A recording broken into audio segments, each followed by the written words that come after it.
Welcome, citizens of Freeport and Stephenson County. Today, you're listening to a broadcast of concerns that we have that we want to be able to get some facts out. So I'm Mayor Jody Miller, and joining me today is Craig Bentema, the Public Health Administrator for Stephenson County Health Department. So we're working on trying to just make people aware of facts, and so we want to remind people that you can always join us on our web page, on our Facebook page, and we have newspaper articles and radio segments that we're doing as well, so just another way to try to keep people informed. So let's talk today, Craig, about what is an essential business? Well, the governor's executive order described what essential businesses that could be open. Simple ones are healthcare, human services, stores that sell groceries, anything to do with agriculture, gas stations, the media, hardware stores, what we call critical trades like car repair, plumbers, electricians, post offices. Those are some of the simple essential services that should remain open. And that's by the governor's orders as of today. We know that it's an ever-changing thing, and so when that changes, we'll be sure to let our listeners know that.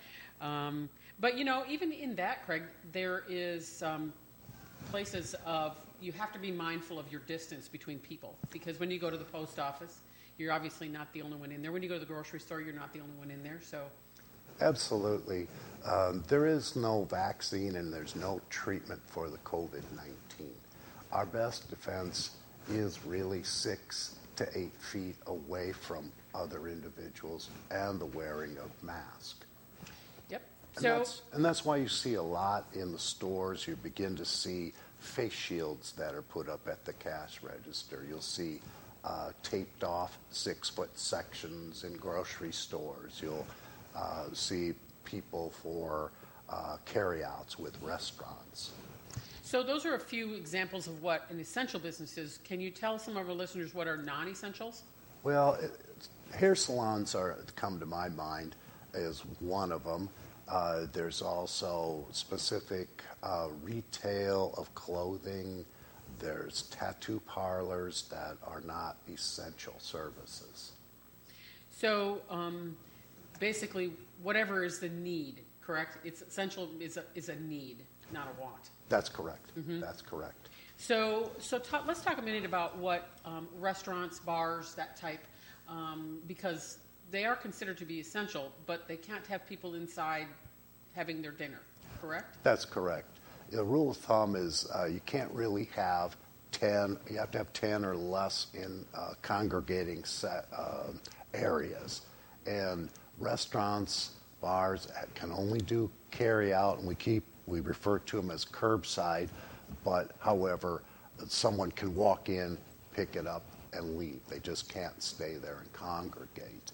A lot of the restaurants are adhering to wearing of gloves, some with masks. You really don't get the COVID virus on food because a virus is not going to grow or survive anything above 100 degrees Fahrenheit or less than 40 degrees Fahrenheit. So getting curbside or delivery is really safe. Oh, absolutely. So I'm going to have it delivered to my home, and so I'm going to take my package in the house, and then what? You transfer it onto your own plate, you throw away the carry-in. I always say I recommend that I'm going to use the styrofoam carriers that they have or cardboard box, that you get rid of that. Mm-hmm. Put it onto plates. I know it's tradition to have leftovers and leave it put in the fridge. I would recommend that you get rid of that and not keep it. And so basically, you transfer it onto your own plate, and you wash your hands before you eat. Yes. And maybe wipe off the counter where it's at, so that way there's absolutely just general cleanliness. Absolutely. Any sanitizer on the surface is well worth it. When you're looking at a bottle, it should say at least 60% alcohol content, and that should suffice. I also encourage that even after you eat, to wash your hands. Yes. So I think that's a great practice. So when we're talking about curbside and businesses and such, I just want to inform the listening public of through the Small Business Administration, there's something called the Economic Injury Disaster Loan, which I think is kind of a strange thing to call a loan because it's actually a forgivable.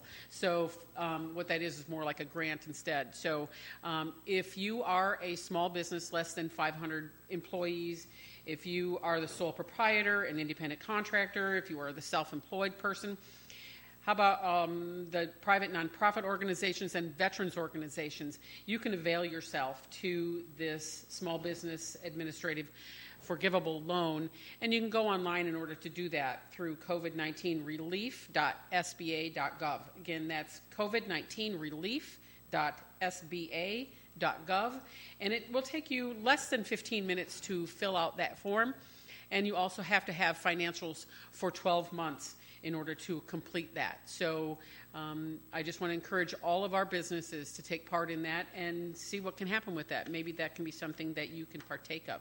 So again, once again, we just want to be able to make our citizens better aware of facts that are out there. So check our website, our Facebook, and always remember to do your part. Thank you, and we appreciate that you're joining us. Yes, thank you.